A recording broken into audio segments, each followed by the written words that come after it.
Greetings and welcome to another edition of 15 Minutes of Flame. I'm Robert Phoenix. How is everybody? Running just a few minutes behind here today, but that's okay. I promise you'll get your money's worth. Always do. Always do. So what's happening out there? Another day in the collective. And we are swimming through some interesting times. Absolutely. There are more people coming out against Roy Moore, more women. Let's shake them out. Let's see who can fall out of this thing. Some very interesting developments also taking place in support of Roy Moore, or rather the lack of support. Steve Bannon is now reconsidering his support of Roy Moore. God, Steve Bannon. I have this new insight into Steve Bannon. Steve Bannon's a leech. I think Steve Bannon has a great mind. I really do. The guy is... He's very smart. He has conviction. Like when you listen to Steve Bannon talk, the man has conviction. When he gave his presentation to the wealthiest Jewish donors in the United States last week, urging them to get behind President Trump and trying to coalesce the Jewish American voting bloc to align with the Zionists. Now, that's not my world. That's not where I come from. So I don't understand how sort of the American Jewish population lines up with Israel and Zionism. I would say that unequivocally there is probably unanimous support for Israel, while there could be personal dissent around Zionism and probably more of an acceptance of neo-Marxism and socialism and neoliberalism, as kind of a conflicting strain. But I would say that by and large, there's probably a unified support for Israel, even though there's probably not always an agreement as to how that should look. Well, Bannon is trying to bring these two forces together, and he was doing it last week, and he was up on stage, and he's actually very good at public speaking. He has kind of a bit of a preacher in him. That's the Sagittarian in Bannon. And when he said, talking about where Israel is, he said, we. He didn't say you. He said we, because he's identifying with the Zionist power structure that has taken hold in Israel through the Likud party. And Bannon says, we are at a knife's edge. And he talked about the threats from Syria and Turkey and Iran and Hezbollah. And I'm like, wow, man. This guy's really going for it. He's not only going for it, but there's total conviction. When you hear him speak, there's total conviction there. And I realize he's a leech. He's a total leech. He's a man who is in search of a power base. That's it. And ideologically, it's a check the box. If you look at the political trajectory of Steve Bannon, he grew up in Virginia, where is it? Where they have all the naval yards in Virginia. Anyway, he grew up in Virginia, and he was the son of working class parents, and he joined the Navy, and he went into the Navy, and he discovered a degree of hypocrisy in the Navy, which is something that Sagittarians tend to do. They ferret out hypocrisy. And this is during the Carter administration. And so Mr. Idealistic, Steve Bannon, got his idealistic cherry popped in the Carter administration. So he got out of the military, although I think he rose to the rank of, lieutenant or something like that, or whatever. He went fairly high for somebody who didn't come in from a military family. Anyway, he went into Wall Street and he started to work for, guess who? Goldman Sachs. And he began to make a lot of money through Goldman Sachs. And then he got out of Goldman Sachs and he got into backing one of the most powerful, I want to say powerful, one of the most successful TV shows of all time, The Seinfeld Show. And he had a production interest in The Seinfeld Show. So Steve Bannon then went into Hollywood. And went into movies. And he knows all the players in Hollywood. He knows Weinstein. He knows people like Arnon Milchan, who was an arms dealer for the Israeli government. while he was producing a lot of movies, a lot of movies you've been to and seen, movies that you probably like. So while he's producing movies, he's moving arms for the Israelis on the side. So these are the people that Bannon basically made his fortune with. So he's kind of tied into that power structure and that matrix. So, you know, his way of doing business and his way of doing politics is not shocking to me. But it was the first time I'd really seen him kind of go full forward into this mode where he's basically saying, yeah, you know, I'm a Christian Zionist, and aligning with all the various talking points that tend to get people very excited and like to spend money, especially on defense budgets. So he's thinking about withdrawing his support for Roy Moore. Interesting, very interesting. And Roy Moore continues to battle on, and now there's the yearbook. Okay, this is really interesting. The yearbook is becoming the blue dress. The yearbook is now Roy Moore's blue dress. And his lawyers are saying, hey, let's look at the yearbook. You know, we'll have an independent, you can bring your person, bring the yearbook. We want to have a forensics person look at this yearbook. And I think it's a great move. Now, I don't know if this guy's going to survive this thing. Like I said yesterday, this is his spiritual test. This is his Job Jesus moment in time. And I think it's probably deeply personal, whatever you think of the guy. But getting the yearbook, because there are discrepancies, apparently, significant discrepancies in the yearbook. Number one, there are words that are spelled wrong, and that Roy Moore would never spell those words wrong. And number two, there's a discrepancy in the handwriting as well. So it'd be very interesting. They'd like to age the ink. That's another thing. So, you know, let's see what happens now. So this is the one-upsmanship. Let's see what Gloria Allred and her side will do when it comes to the yearbook, because they're probably sitting around trying to figure out how not to get that yearbook into their hands.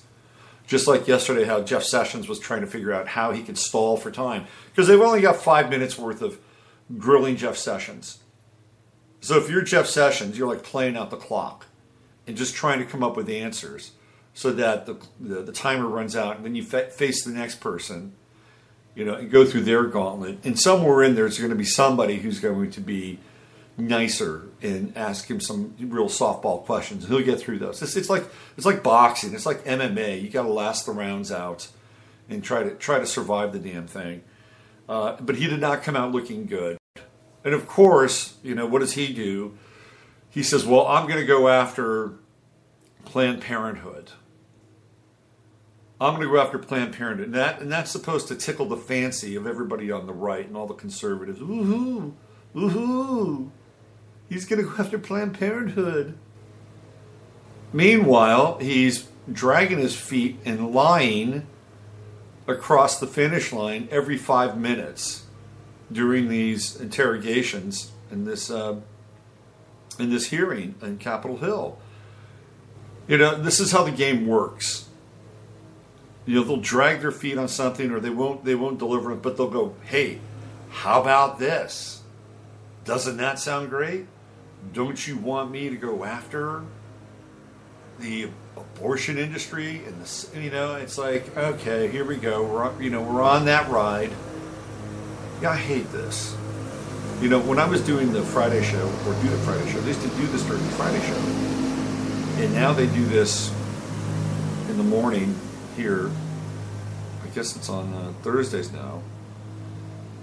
And there's no lawn to be cut.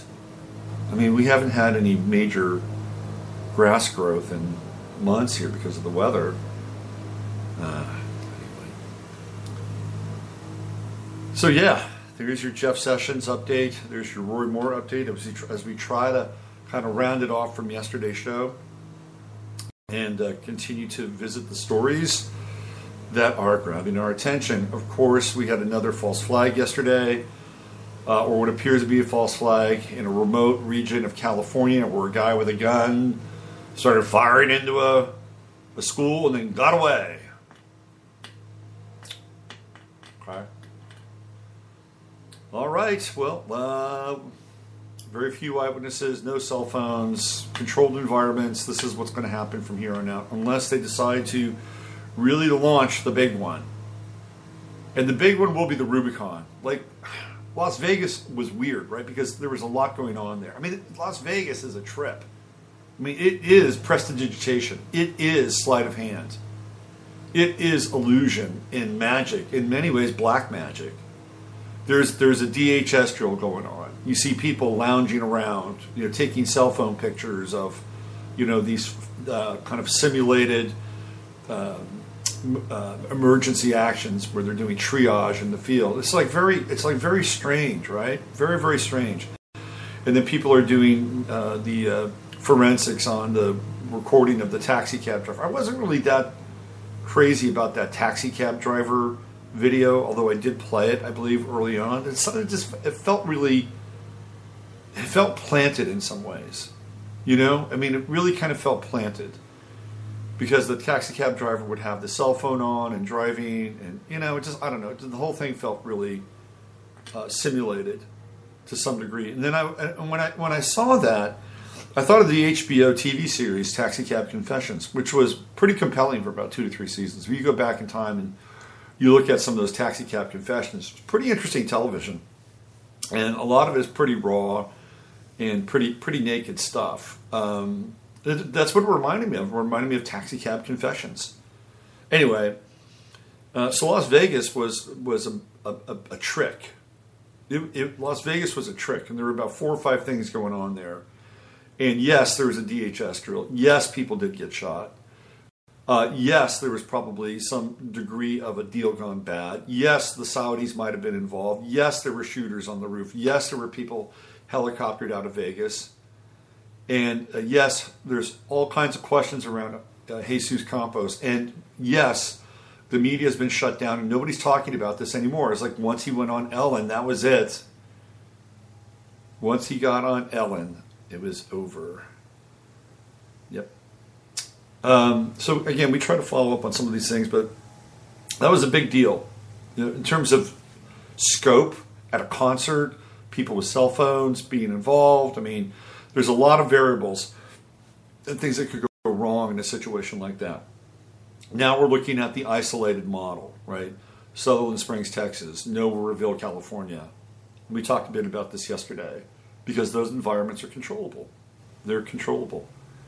And they're controllable to the extent that they think that people are controllable as well. People are not as controllable as they think. People are waking up. Yes, I know some of you are challenged out there. Some of you are challenged by talking to people and trying to bring things up, and the people are brain dead and they haven't thought things through. They don't have time.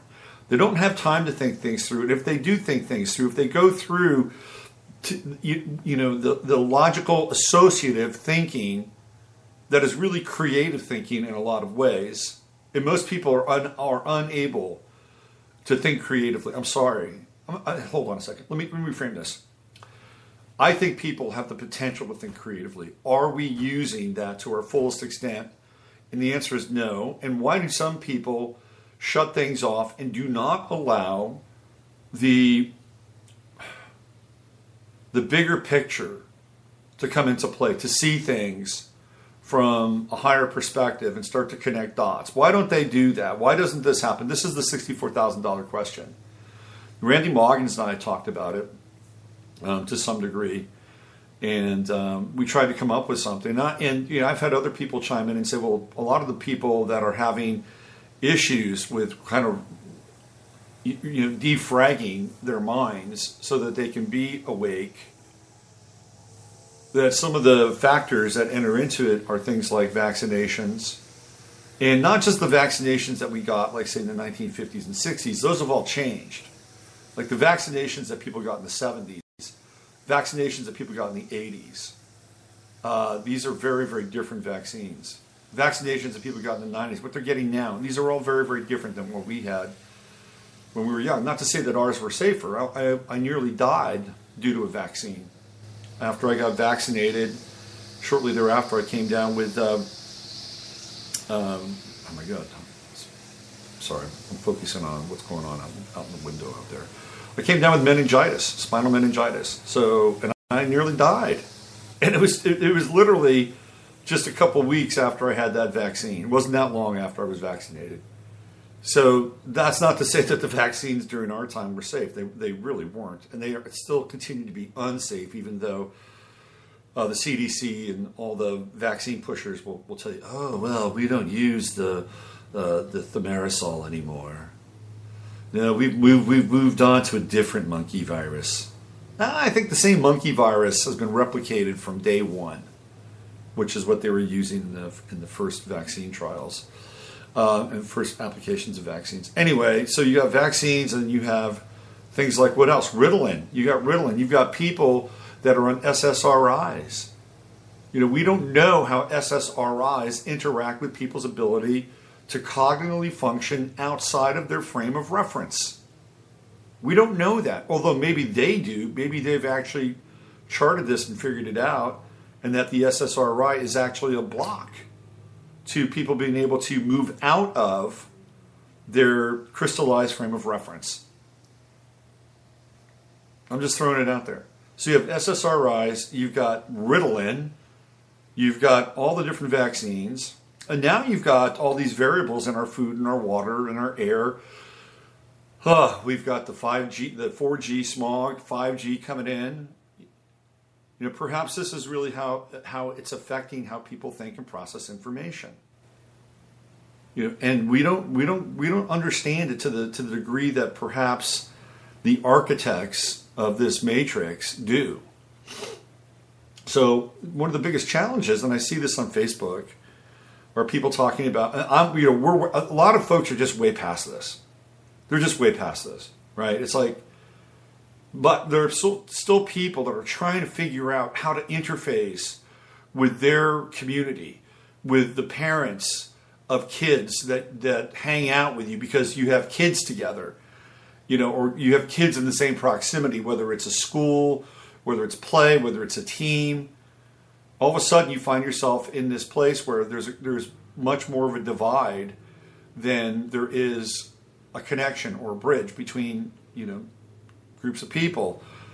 And you'll find that in places like California. I hate to say it, but you know, I lived there, and I was not disappointed to leave California from that point of view. Not that I have found, you know, my tribe here in Texas. I really haven't.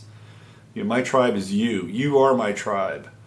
You know, the people that listen to this show and connect in. It's just kind of, you know, I don't want to feel like that. Oh, here we go. I'm trapped in the virtual world, and we've been shrunken into these connections. I want to be able to expand this more. And what I'm trying to do my best with is doing more interaction with the YouTube videos, and more. I'm back into the realm of interaction. I went through a phase where I was just on blast.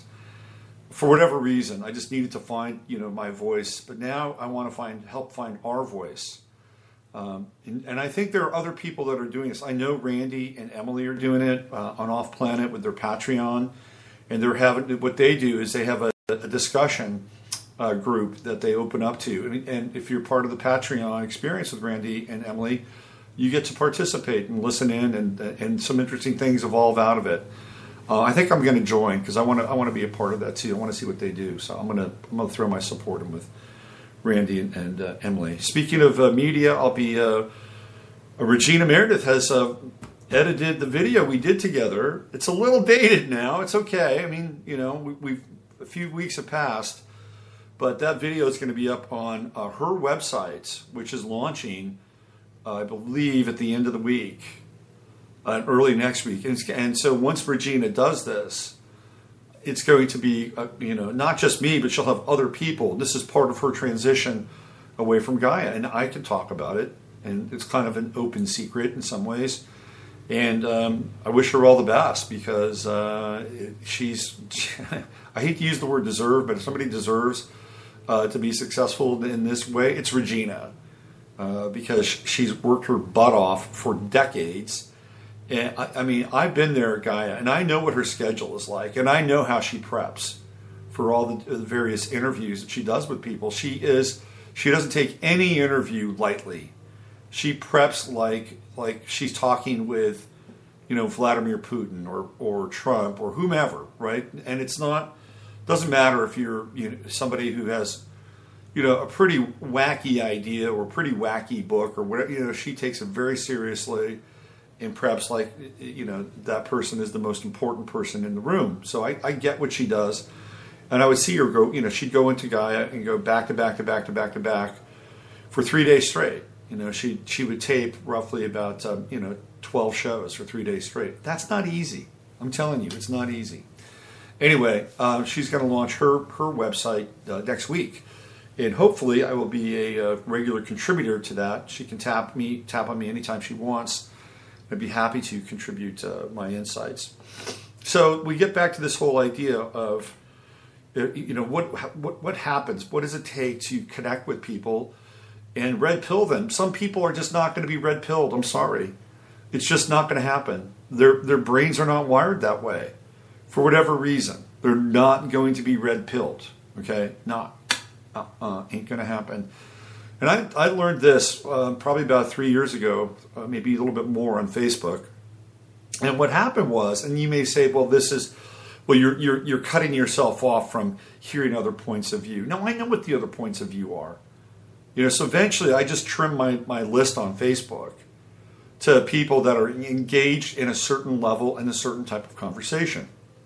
And I still have people that will chime in that will say this is bullshit or whatever, and that's fine. I don't care. I don't have to control that message. But there's a difference between controlling the message and creating an environment where people can actually dialogue and have a different point of view. And not everybody agrees too. Like I got people on my Facebook page that love Alex Jones, and they will defend Alex Jones to the death. I lost some people because I was questioning Corey Goode and David Wilcock. I lost some people. So it's not even within this quote-unquote realm, right? There are going to be people that will agree and disagree on some things. So it's not all going to be unanimity. But I'll tell you what. Here's a takeaway from this, and then we're going to move on to some other stuff, is that there are two things. Number one, Carlos Castaneda talks about something called the assemblage point. Okay, this is a very important thing to understand. Now, according to Castaneda, the assemblage point is somewhere behind your neck, between the neck and your skull. And the assemblage point is what allows us to connect with other people on an intellectual, spiritual, emotional, and communicative level. And the assemblage point is, and you can clock this, okay? The assemblage point gives us an indication of what we can share with other people. What do I mean by that? If you're in a conversation with somebody and you are having a difficult time sharing your thoughts and articulating, if there's something in the way, that's a sign that your assemblage point is not allowing you to have interaction with that other person at a level where it becomes theoretically unsafe, or you are communicating outside the bounds of a kind of a controlled, in some ways, area that both individuals can agree upon to communicate. Okay, pay attention to that. If you have that experience, and you begin to have to force words out, if you have to struggle to articulate, then what's being shared with you is you need to shut it down. You figure out a way, but this is tricky though, because a lot of us want to push through something, especially if we're heated, and we in our cells think/know that we're right. Be careful of those moments. Be careful of them, because you're essentially paddling up a raging river, okay? And you're going to get very tired, and it's better to just maybe turn your canoe and go back down the river. That's the assemblage point. When you find it difficult to communicate with somebody, scale it back and find a level of communication, because there's something happening between two people in space that is nonverbal. And the nonverbal cues, not that somebody is looking away or checking their watch while you're talking to them. That's not what I'm talking about. I'm talking something much, much more subtle on an energetic level. Conversely, if you can talk with somebody and it's easy, that means both assemblage points are open. and that you can have free and clear communication between you and that person. Okay? So I just wanted to throw that out there. And just in case you're trying to talk to somebody and red pill them and you're having a difficult time, check in with that. Check in with how easy or how difficult it is. If it's difficult, you probably want to scale it back. The other thing is that and again, I don't want to sound like I've shut people down, but I've found that I don't waste any time now with people that are, kind of don't want to be woken up. They don't want to have the red pill. I don't waste time with them. I don't try to convince them. I think it's a waste of time. Because in many cases, and I did this, I went through this on Facebook for at least the first 3 or 4 years I was on Facebook. I would present this and I'd present that and such a waste of time. It is such a waste of time. There's plenty of information out there on the internet. There's plenty of other people. There's plenty of sources. If they want to go check it out, that's on them. Okay, it is not my job at this point in time to try to convert people to see what's going on in the world. They've had the internet's been around since 19, really kind of up and running, juicy since about 1995, really. So what are we talking about? We're talking about 23 years of the internet. And, out of that, publishing gobs of books, alternative research. If you haven't gone down that path by now in the last 23 years, had your eyes opened, probably not going to happen. And it's not my job to get you to open your eyes. Now, conversely, somebody may be in a point where they're kind of teetering, kind of tottering, and maybe that little thing, that little spark is like, geez, this thing with Hillary and Bernie was terrible. What's really going on out there? Now we have a moment. Now we have an opening. But again, you don't have to be that person. You don't have to be somebody who is into conversion, right? You are not always supposed to be the John the Baptist of the red pill. It doesn't have to happen. What is more important in a lot of ways is for those of us who, for the most part, to the best of our ability, that are awake, what are we going to do together? That's where we need to put our energy. That is where we need to put our energy. We, drop trying to change other people. Drop trying to wake them up. Figure out who's in your tribe. Figure out who is in your work party. And then let's put our energy together so we can get creative, whether it's blockchain. This is what I love about what Randy and Emily are doing. They're taking steps. Is it blockchain? Is it what comes out of blockchain? Is it going to be, new business models? Is it going to be new models of living, new models of sharing information? Is it going to be the intangible connection of nodes of consciousness that we are engaged in? This is where we want to put our energy. So give up the ghost and try to stop converting people. Try to stop waking them up. Right? Put it out there. Those who are awake can awake to deeper levels of meaning. What do I mean by that? Okay, let's take a real sacred cow. All right, this is third rail material. So one of the things that comes up is the white race. The white race is really, really responsible for slavery. Well, when you drill down into that, you'll find it's a much more complicated issue than just the white race being responsible for slavery. Oh yeah, you'll find a lot of different groups responsible for slavery. You'll find an Arabic group responsible for slavery. You'll find another group in Africa who is very adept at rounding up other people in Africa to sell them to the slave traders. Oh, what about the slave traders? Well, most of the slave traders were living in Rhode Island because they got kicked out of New York because Peter Stuyvesant saw what they were doing. He said, I want no part of these guys. Who are they? Well, they were kicked out of Spain because they did not want to go along with the new rules and laws of the Inquisition. So they were called Moranos, meaning that they were Spanish and they were Jewish. Okay, this is third rail material. They were living in Rhode Island. The head potentate was a guy by the name of Aaron Lopez. George Washington did a deal with him for money to fund the American Revolution. And the backside of that deal was that when the United States became free, they could live anywhere, they could worship anywhere, and they, yes, could continue their very lucrative slave trade off the coast of Rhode Island. One of the big slave trading families was the Monsanto family. Yes, coming from the same place that Aaron Lopez came from, and they lived in New Orleans. You see, if somebody is like partially awake or they're open to things, you drop that material, and all of a sudden, like, wow, that's interesting. I never knew that. It's a complicated issue. People were colluding, and it wasn't just kind of one group of people, right? Yeah, this is what we're talking about. But you tell that to somebody who has no interest in hearing that, they're just not going to hear it. None. No. And there's more. We could drill down with just about anything. Man never went to the moon. Oh, really? Prove that,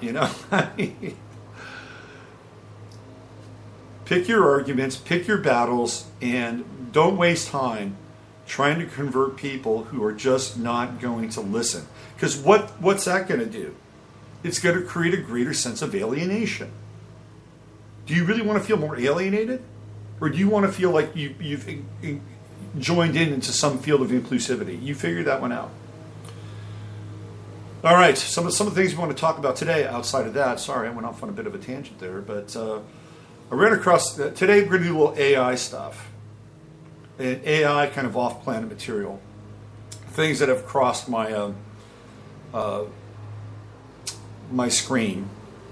And I ran across this story, which is fairly new. It actually is breaking today. Oh, by the way, we're entering into that phase now where the Mars-Pluto square is starting to really pick up some steam.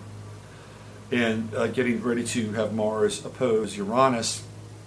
And so right around the 19th and the 20th, we're getting into that heavy T-square. Okay, keep that in mind. Just reminding you that is part of the Venus-Jupiter conjunction has been great. I've been loving this Venus-Jupiter conjunction in Scorpio.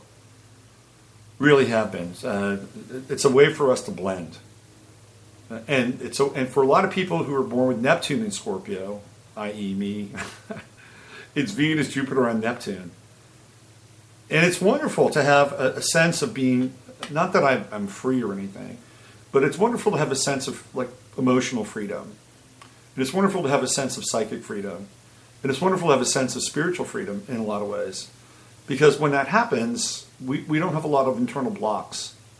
And we can really flow. We can flow into one another. It doesn't mean that we're sitting cross-legged and cross-eyed, and what it means is that we have a whole range of possibility and potentiality to move back and forth from. We can step outside of ourselves, and we can be objective and critical if we need to be. We can move deeply into joining and communing and being with another person or being with another group. This is where it's at. This is where it's at. I was watching, I'm going to get to this thing real quick, and it's going to be a nice segue. I was watching this documentary series on the popes last night, and trying to just backfill some of my knowledge of early Christianity and how things evolved from the crucifixion to the establishment of religion. I'm trying to fill in my knowledge gaps. And I was not aware of the fact that Peter was the first pope. This was news to me. I said, this is really interesting. Peter was the first pope. He'd actually gone to Rome. And then all the popes after that, theoretically, that only went to about 2 or 3 popes after that, were through the apostles, meaning that Peter and his successor, or Peter's successor, was connected to the apostles. Right? So it was the apostolic line. That changes. It changes pretty rapidly. But anyway, I thought that was really interesting. But one of the things that and this gets into Gemini, is like they're trying to define who Jesus was. Who is Jesus? And Jesus is defined in the early days of the church as being both human and divine. Isn't that interesting? Because it's like, well, who is he? Is he a human that became divine? Was he just a divine being from the start? In a very Gemini-like fashion, the early church defined Jesus as being both human and divine. I thought, well, that's fascinating, and that's really liberating in a lot of ways. Is it not? Are we not both human and divine? I mean, this is what the early church was saying. And I believe it was Pope Leo who delivered a letter to a major kind of point of disruption in Constantinople. This documentary is very interesting. Clearly, it's on the kind of pro-Catholic side of things, and they use that piece of music from Eyes Wide Shut, like when they're in the when they're in the mansion. You know that music.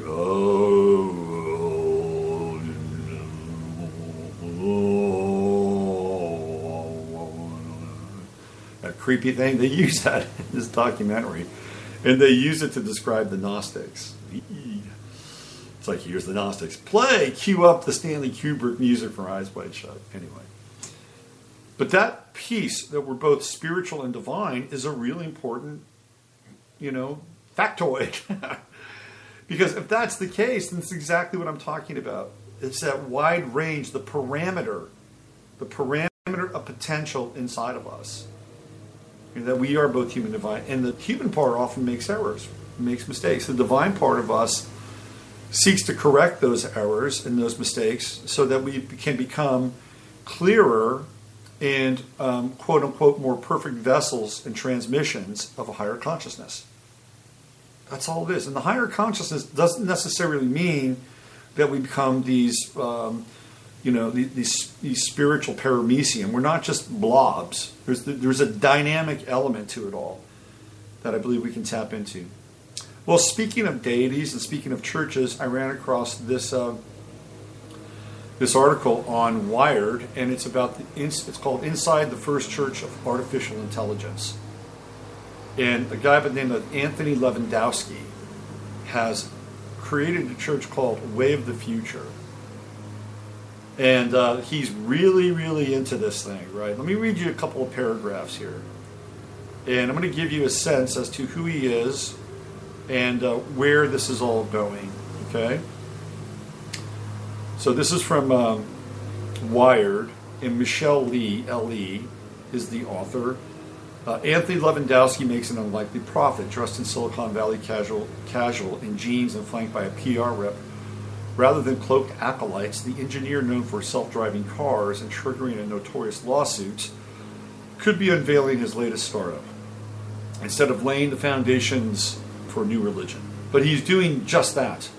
Artificial intelligence has already inspired billion-dollar companies, far-reaching research programs in scenarios of both transcendence and doom. Now Lewandowski is creating his first church. The new religion of artificial intelligence is called Way of the Future. It represents an unlikely next act for the Silicon Valley robotics wunderkind, at the center of a high-stakes legal battle between Uber and Waymo, Alphabet's autonomous vehicle company. Papers filed with the Internal Revenue Service in May named Lewandowski as the leader or dean of the new religion, as well as the CEO of the nonprofit corporation formed to run it. So now he's got a church which is going to be granted nonprofit status. This goes back to what I was saying yesterday, that we shouldn't have nonprofit status for churches, that they should theoretically pay taxes, especially some geek from Silicon Valley who believes that artificial intelligence is the next god, and oh, by the way, he won't have to pay taxes on anything related to that church. Pretty clever. The documents state that Way of the Future's activities will focus on the realization, acceptance, and worship of a godhead based on artificial intelligence, AI, developed through computer hardware and software. That includes funding research to help create the divine AI itself. Okay, that's great. He won't have to pay taxes on that. This is a business move as much as it's a synthetic theological move. That includes funding research. The religion will seek to build working relationships with AI industry leaders and create membership through community outreach, initially targeting AI professionals and laypersons who are interested in the worship of a godhead based on AI. The filings also say that the church plans to conduct workshops and educational programs throughout the San Francisco Bay Area beginning this year. That timeline may be overly ambitious given that the Waymo Uber suit in which Lewandowski is accused of stealing self-driving car secrets is set for an early December trial. But the dean, he's a dean of the Way of the Future, who spoke last week with Back Channel in his first comments about the new religion. And his only public interview since Waymo filed its suit in February says he's dead serious about the project. What is going to be created will effectively be a god. Lewandowski tells me in his modest mid-century home on the outskirts of Berkeley, California, he's probably living in Albany or El Cerrito. It's not a god in the sense that it makes lightning or causes hurricanes, but if there is something a billion times smarter than the smartest human, what else are you going to call it? Okay, so let's just think about this for a second, okay? So he's defining God as intelligence. But what he's not defining God with is emotion and intelligence. This is strictly a digital operation or digital copy, or not even a copy, but a digital approximation. During our 3-hour interview, Lewandowski made it absolutely clear that his choice to make Way of the Future church rather than a company or a think tank was no prank. I wanted a way for everybody to participate in this, to be able to shape it. If you're not a software engineer, you can still help, he says. It also removes the ability for people to say, oh, he's just doing this to make money. Lewandowski will receive no salary from Way of the Future, and while he says he might consider an AI-based startup in the future, any such business would remain completely separate from the church. Doesn't matter, he can still get money and donations for the research of the church. Right? He can still run research projects through the church. It's a way for him to get zero taxed donation dollars to fund research. The idea needs to spread before the technology, he insists. The church is how we spread the word, the gospel, if you believe in it. Start a conversation with someone else and help them understand the same things.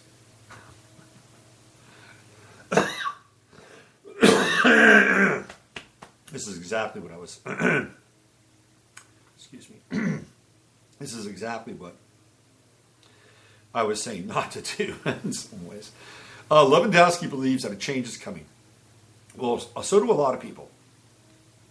A change that will transform every aspect of human existence, disrupting employment, leisure, religion, the economy, and possibly decide our very survival as a species. And he is right about that. If you ask people whether a computer can be smarter than a human, 99% will say that's science fiction. He says, actually, it's inevitable. It's guaranteed to happen. So it goes into him talking about his past, where he worked with computers and robots, and he started working with robotic Lego kits at UC Berkeley, went on to build a self-driving motorbike for DARPA just up the hill from Berkeley. Then worked on autonomous cars, trucks, and taxis for Google, Auto, and Uber. As time went on, he saw software tools built with machine learning techniques surpass less sophisticated systems and even sometimes humans. Seeing tools that perform better than experts in a variety of fields was a trigger for me. He says that progress is happening because there's an economic advantage to having machines work for you and solve problems for you. If you can make something 1% smarter than a human, your artificial attorney or accountant would be better than all the attorneys or accountants out there. You would be the richest person in the world. People are chasing for that. Oh my God. Oh, AI is rank materialism.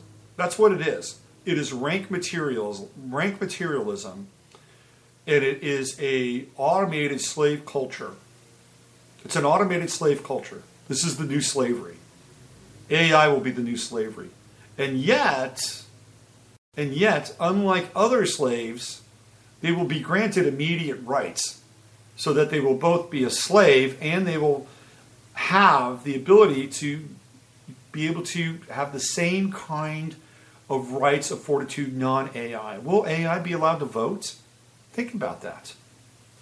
Think about that. If AI is accorded the same rights, like Sophia was made an actual person in Saudi Arabia, will she be allowed to vote?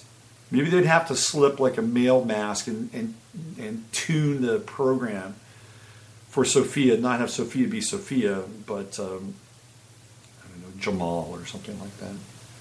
Then maybe they can vote. But you know what I'm saying? At some point, there's going to be a big dialogue about what the rights are for AI, non-AI, and yet they will still be, in many ways, a slave class. Because are they going to get paid? Is AI going to get paid? Are they going to get paid in Bitcoin? No, they aren't going to get paid. That's not the purpose of them. The purpose of them is to have zero wages. You have an investment in an infrastructure and a product, and you have an investment in the maintenance of that product, and other than that, you don't have to pay anything. So AI is the next slave class. But ironically, given rights that other people who were in bondage and servitude did not get for a very long time. It's going to be a very interesting thing. So this is, but it's crass and base materialism.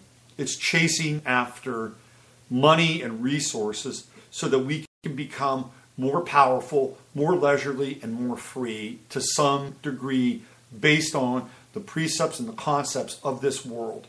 And that is a false path. That is a false, that's an illusion. That's an illusion. I mean, look at somebody who's incredibly wealthy and watch their world go to shit. Like, Harvey Weinstein. Now, Harvey Weinstein may come out of this. He may, pull out of this tailspin. You may see the resurrection of Harvey Weinstein. I saw the light. I joined the way of the future, and I communed with the divine AI intelligence, which forgave me. Wouldn't that be a trip?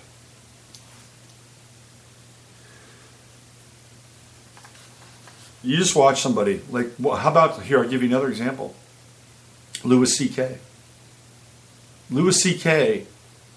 will not be able to work in this country for 10 years. Maybe more. He may never be able to work again. Never. I may have a little bit of compassion for Louis C.K. because, number one, he said he did it. And he's sorry. He didn't try to evade. He didn't try to, come out and say, like Kevin Spacey, well, I'm going to take this opportunity to tell the world that I'm homosexual. Really, Kevin? We kind of knew that already. You don't have to tell us. But that's really, really, poor judgment on your part. Louis C.K. didn't come out and do this. Yeah, I did it. If you watch his comedy bits, he's always kind of ripping at himself. I have some compassion and empathy for Louis C.K. But he's done. He's done. Kevin Spacey, who I don't have any compassion or sympathy for, is done. And these guys have a lot of money. How about that guy up in Amazon? Roy, what's his name? He's the head producer of Amazon. Head producer of Amazon. He's got all of Jeff Bezos' money at his disposal. He could produce anything. It's like the dream job. And he's done. He's done. Nobody's going to hire this guy. Oh, you're the guy that got booted out of Amazon by Philip K. Dick's daughter. Sorry, dude. Can't hire you. His wife left him. Or his fiancée. Probably a good move anyway. If you're going to go through something, you have somebody by your side. You can't have some gold digger just jump in the next train as soon as things get hot. But he's done. It's Humpty Dumpty. All the king's horses and all the king's men couldn't put Humpty back together again. So this idea that we're chasing more power, more money, more resources, all these things, and AI theoretically based on what Lewandowski is saying is going to be the key to accelerating that for people. Now, I don't necessarily have a problem with it.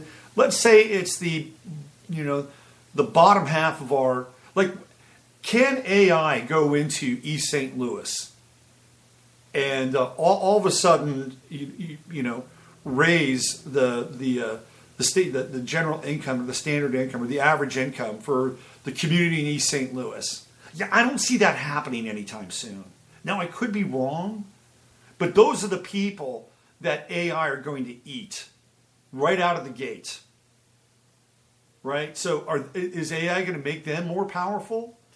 Is AI going to allow them to have a lawyer or an accountant that's 1% smarter than any lawyer or accountant that they can't hire because they don't have the money? Or they don't come from a place in society where that's even something they need to do unless they get arrested? I'm sorry, I don't mean to be, I don't want to sound cliche here, but it's true. I mean, we're dealing with, facts on the ground. This is not the same world that Lewandowski runs with. So I don't think AI is going to change that part. It'll consume it. That's the first segment of society AI will consume. But it's a false paradigm. It's a false dream. It is a pot of gold at the end of a fool's rainbow. And that's going to get people all horny and turned on. I've talked about this for years. I've been talking about this for the next 10 years. The next big financial boom, and it's going to happen. People think, oh, we're all done. Manufacturing. No, we're not. We're not. Just wait until the robotics and the AI boom hits. People are going to be making so much money during this. It's going to be like the first wave of computing. When we had Compaq and we had IBM and all those people rushing to the Silicon Gold Mine. The internet was kind of like that until it got shut down because too many people outside of the boys club were making money with the internet. But this is what's going to happen. And we're going to be investing in our own demise. It'll be the last boom. It'll be the last rush. And it's going to be money and greed that's going to fuel the whole thing. And people like Lewandowski thinking you just get that accountant or just get that banker who's 1% smarter and you'll basically outthink and outflank everybody else. And you'll grab the resources that they theoretically are in the same competition pool as you are, but because you've got an AI and a robot that's smarter than what they've got, you'll kick their ass. And so what do you think those people are going to do? They're going to say, well, shit, we got to get our own AI account. Oh, you see where this is going? Oh, we got to stop this. I mean, look, I'm not a Luddite. I think technology is interesting. It allows me to talk to you. It allows me to do what I do. So for that part, I'm grateful. But we've got to have some consciousness around this thing. I'd love to really know, right? I'd love to really know how AI is going to help. The bottom, 40% of our society who are really struggling day to day. AI is going to eat them. It's going to consume them. It's not going to help them. I'll give you an example here. Oh, come on. Let's get here. This is a article from Zero Hedge, and I'll be wrapping this up. I've been talking a lot today because I have a lot to say. Amazon says it's almost ready to get thousands of grocery store cashiers fired. This is AI eating away at the lower rungs of the working class. This came out the same day, by the way, November 15th, yesterday, as the story of Way of the Future, the Lewandowski religion. Late last year, we noted Amazon's efforts to disrupt the traditional grocery retail model by introducing small format stores that allow customers to simply walk in, pick up what they want, and walk out. The concept store, dubbed Amazon Go, tracks the customer's every move, including each item they remove from store shelves, allowing them to skip long and often frustrating checkout lines. See, Amazon goes offline with bricks and mortar grocery chain, envisions opening 2,000 stores. Now, after nearly a full year of testing their Seattle concept store with employees, Amazon says their cashierless grocery store is just about ready to go live. I want you out of here. I'm going to get out of here. I don't want to know about chefs' lives. I don't want to know about this. Oh my God. Pardon me. My screen just got hijacked, which is what I was talking about yesterday. Okay, 4, 3, 2, 1. Great. Get out of here. Boom. See you later. Go. Bye-bye. Bye-bye. Thank you. It's terrible. It's terrible that Zero Hedge is doing this. God. All right. Now, after nearly a full year of testing their Seattle concept store with employees, Amazon says their cashierless grocery store is just about ready to go live. As Bloomberg notes this morning, the company has already begun hiring construction managers and marketing staff to build out a store base.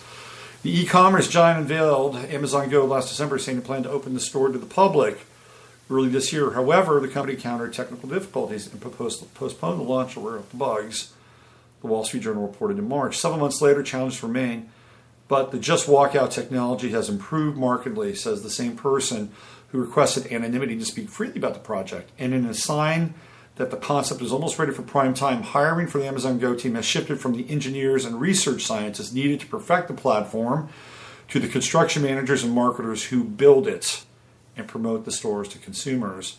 Of course, many analysts expect that Amazon will eventually roll out their grocery technology in the 350 Whole Foods stores that they just acquired for $13.7 billion. That said, implementing the technology in a 40,000 square foot grocery store might be a little bit more difficult than their current 1,800 square foot concept store. So we won't hold our breath on that one. So why is this important? Well, beyond the time it will save us from having to wait in frustrating checkout lines, there are nearly 40,000 grocery stores in the U.S. employing roughly 3.5 million people, many of whom are cashiers. As we've noted, four signs that spell the doom for traditional grocery chains. Grocery stores operate on razor-thin margins that hover around 1% to 3%, leaving the entire industry completely incapable of absorbing even the slightest financial shock. Like the financial shock that might occur when a new competitor comes along and eliminates one of your highest cost buckets and allows them to drastically undercut your price.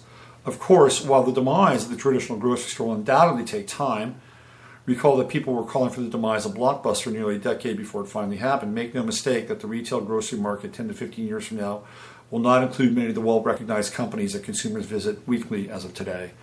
Meanwhile, we're almost certain that this lower demand for minimum wage labor will prompt Bernie and his fight for the $15 crew to argue even harder for higher minimum wages. After all, the cure for lower demand is just higher supply.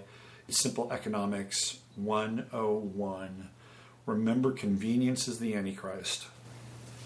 Convenience is the Antichrist. Here's what you do. What can we do, Robert? What can we do? When you go to a grocery store, don't go to the self-checkout. Do not go to the self-checkout. I never go to the self-checkout, ever. The only place I go to the self-checkout, only because I'm forced, is Lowe's. Because Lowe's has only like one or two people that check stuff out. And if there's like a massive line, you go through there and you've got a construction manager, somebody, who's running a project. They're going to have, all these little tiny bits and things and big things. You can be there for a while. And if you're there just to get a light bulb or some connector or whatever it is, 2 or 3 items that you can't get at a grocery store, you have to wait behind these guys, these construction dudes. Sorry. It's 15 minutes of phlegm today. Anyway, but yeah, don't use the checkout. Don't do automated. It's a small little thing. It's a little victory. It's a Pyrrhic victory, but why not? Do it anyway. I do it. I got rid of my Netflix subscription. My kid is pining to watch Stranger Days 2. Sorry, ain't happening. I got rid of Netflix because I didn't like their programming. I didn't like spending $10 a month so they could spend 98% of that money to create programming that is going to corrupt my mind or my kid's mind. I'm just not going to do it. And not everything they're going to do is going to be that corruptible. But quite frankly, I don't support their programming. I just don't. Bill Nye the Science Guy, I don't need to support that. I don't. Just don't need to do it. So, you know what? I spoke with my it's a little thing, but these little things are empowering. I'm telling you right now. When I did that for Netflix, great. Felt great. And you don't really know or understand how these things impact you, believe it or not. It takes back a little bit of power. Okay, I think I'm gonna skip the Asgardia piece for tomorrow.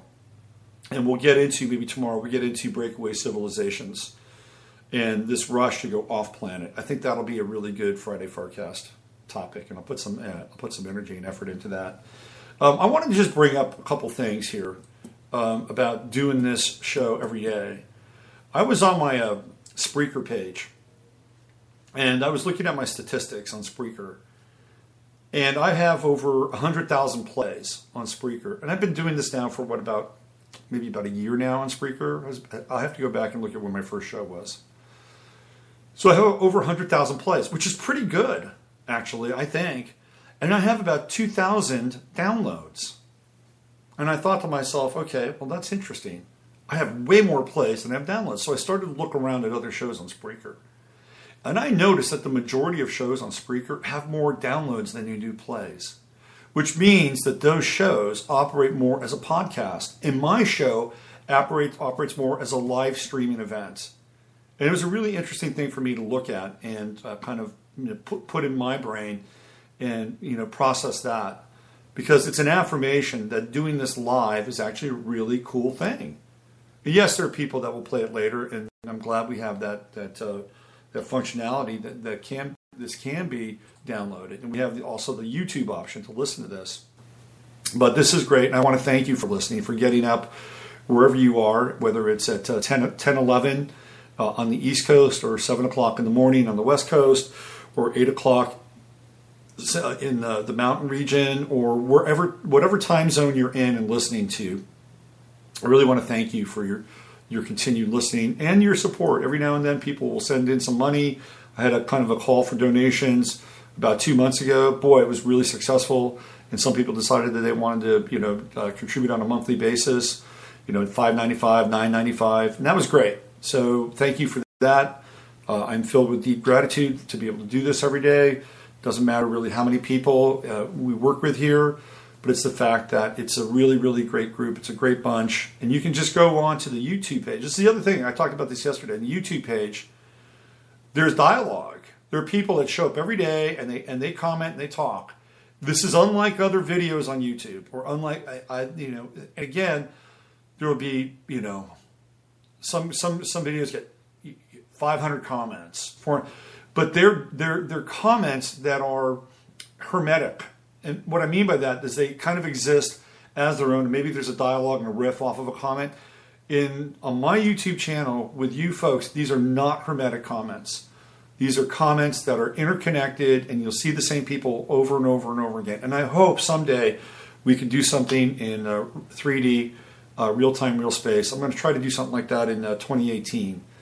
And we'll do it here in Texas, maybe sometime in the spring of 2018. So it would be really fun, wouldn't it, for all of us to get together, and maybe I get some other people, maybe get Randy and Emily to come out and just kind of have a big party and talk about stuff, and and not necessarily make it kind of a new agey feel good thing, although some of that might come through, but a way for us to connect and network and talk about ideas and open our minds and open our hearts and drink some tequila, whatever it is we do, right? I think it'd be good. I think it'd be really, really good. Maybe we can get Steve involved with this and, build a little bit of a roster and come on into Texas for 3 or 4 days, have some fun. And, if we can do it right, here's what we should do, okay? And I got to get on this. If we do it right, we should get like a group of us so that we can go to some of these watering holes, really cool watering holes in the hill country, like the Blue Hole or Pedernales, so we can have an offsite and just go play in the waterfalls and stuff up here in the hill country. Wouldn't that be fun one day? Just all go do that. I think it'd be great. All right, let me think about it. I think it's something to add to the activity list. All right, managed to go a whole hour today. Wow, time flies when you're having fun. All right, this is Robert Phoenix. You've been listening to 15 Minutes of Flame. Use your head to discern what's real, your heart to say what's possible. I'll see you tomorrow, not 24 hours from today, but tomorrow.